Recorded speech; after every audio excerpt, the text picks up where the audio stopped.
What's going on, ladies and gents, boys and girls, guardians of all ages, Joker back again once again, and today we're just gonna have a good old-fashioned ramble, a rant. We're gonna be talking about all of Destiny 2's current grinds, and how they are an unmitigated mess. I mean, look, there are levels of complexity, and then there's whatever the fuck this shit show is.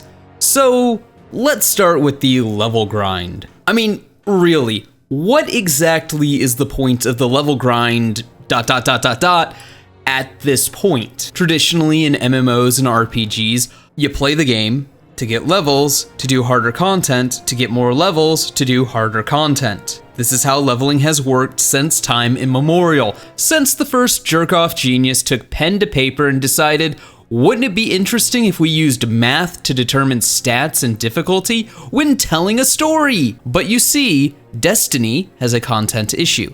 Every release seems to be lighter and lighter and lighter than the release before. And the community, clever voracious fucks they are, tend to tear through any PvE content like a hot knife through butter, as trite as that analogy may be. So Bungie has to put arbitrary roadblocks in the way to slow down this inevitable endgame burn through.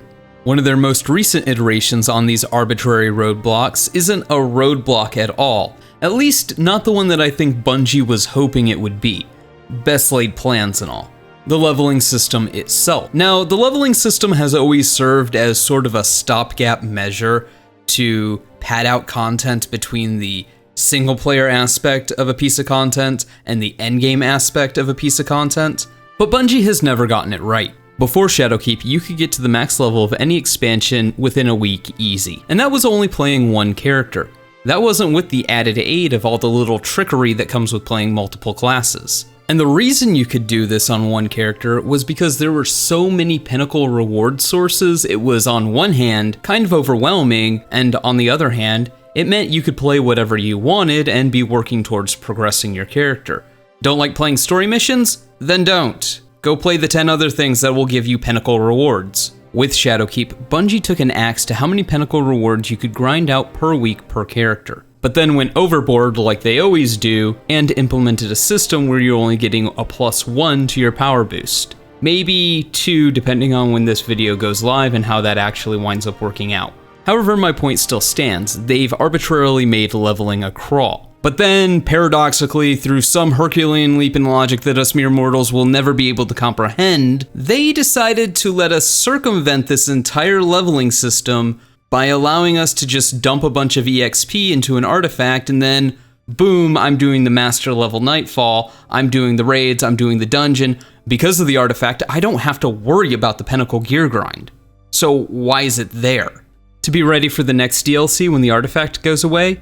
And the base power goes from 960 to 1000 or 110 or 120 or whatever Bungie bloats it to? Okay, I'll get to 960 day one of whatever the next DLC is. Provided I even have to work to do it, because Bungie has shown not only are they willing to give you bounties to boost to the power level, but they're willing to just boost your character to the power level anyways so you can play the DLC.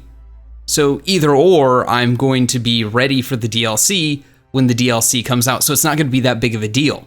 And I might end up coming out ahead by waiting, especially if there's bounties to level up, because then I'm doing the exclusive level up bounties, which will allow me to earn EXP towards my new artifact, which will, gasp, shock, level me up. So currently, there's absolutely no reason to care about grinding towards max level, as there's absolutely no incentive to reaching max level. I mean, really, when you get down to it, what's the point? To say I did it? Whoop-de-fucking-do, yay!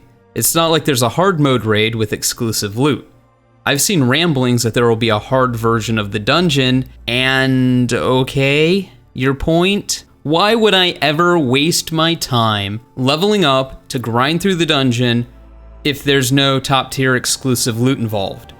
What, to say I did it again? Yay! Who cares? Nobody.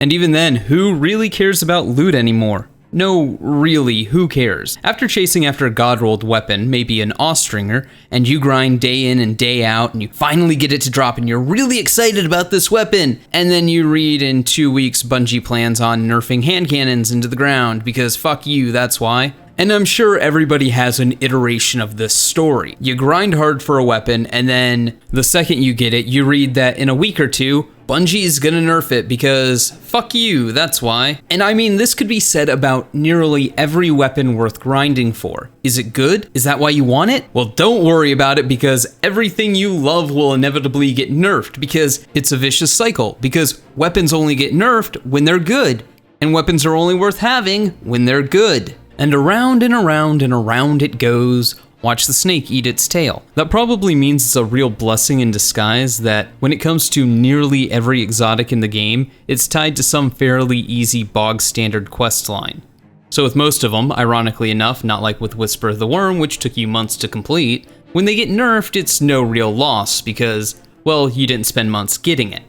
And then there's Armor 2.0. Armor 2.0 had so much potential, but of course Bungie had to go full Bungie, and well, if there's one thing Bungie should never do, it's go full Bungie. So the premise of Armor 2.0 was use what you want. Perks were going to be decoupled from armor, so you could collect perks separately, and you could mix and match them to create your own builds. Sounds cool, but then somebody with half a brain cell at Bungie inevitably realized along the way that that might actually be an issue. So to prevent this, they slapped elemental affinities onto armor and mods. But it's not like you can re-roll these elemental affinities, so now it's RNG on top of RNG on top of RNG on top of even more RNG. It's like that meme, yo dog, I heard you liked RNG, so I put more RNG in your RNG so you could RNG when you RNG'd with your RNG. So now, not only am I grinding out build stats, but I have to hope that the piece of armor that I was looking for is the right elemental affinity for my playstyle. Because somebody arbitrarily decided that hand cannon targeting was going to be void or something like that, or sniper targeting was going to be solar or arc or whatever it is. Really? And once I have my armor, once I've grinded through all these different levels of arbitrary RNG, what's next? I've got my top tier exotic, I've got my top tier gear, I've devoted a treasure trove worth of resources to leveling it up, so what's next? Do it all again when the next DLC comes around? Sure, maybe they'll introduce a piece of armor that I am gaga enough over to go and devote all that time and effort to getting and leveling up again. But more likely, what they'll do is they'll introduce an ornament in the cash shop that I'll be like, you know what, I'll just go with that. The point that I'm ultimately getting at is that none of the systems that Bungie has introduced with Destiny 2 Shadowkeep are all that sustainable. They work here and now because we basically had to reset everything. But what about the next DLC, or the DLC after that, or the DLC after that? Will they have to reset all my stats every DLC so I have a reason to go out and grind armor?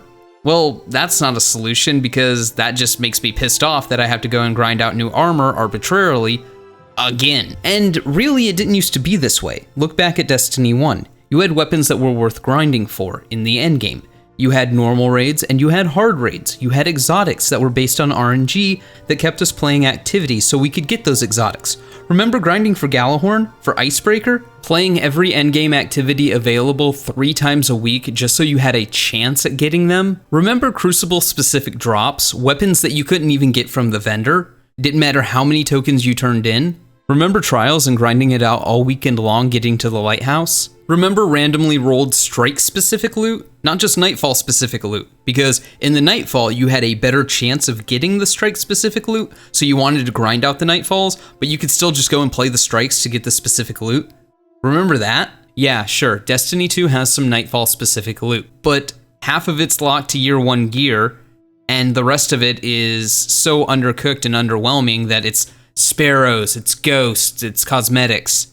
Okay, past the first time getting that, why do you care anymore? You don't! I mean, how many weekends did people spend trying to farm the Grasp of Moloch, or trying to farm Imago Loop? I know I did the Undying Mind Strike 100 times in one weekend trying to get my buddy the Imago Loop roll that he wanted. Or to go back to the raids, how many people saw Fatebringer or the Vex Mythoclast and said, yes, I want that, I need that, only to find out that you could only get it from X encounter on the hard mode of the raid. So what did you do? Well, I suspect what most people did was they played the normal version of the raid until they got to the max level that they could there, And then they played the hard mode of the raid and learned the mechanics and played it over and over and over until they obtained some level of mastery and kept playing it until they got Fatebringer or the Vex Mytho class. The same thing applies to Trials of Osiris. There is so very little aspirational content in Destiny 2 because of this no guardian left behind mentality, and it has led to problems from the leveling system to the endgame content across the board. But hey, those are just my thoughts, my rant. Let me know yours in the comments below, and like always, stay frosty.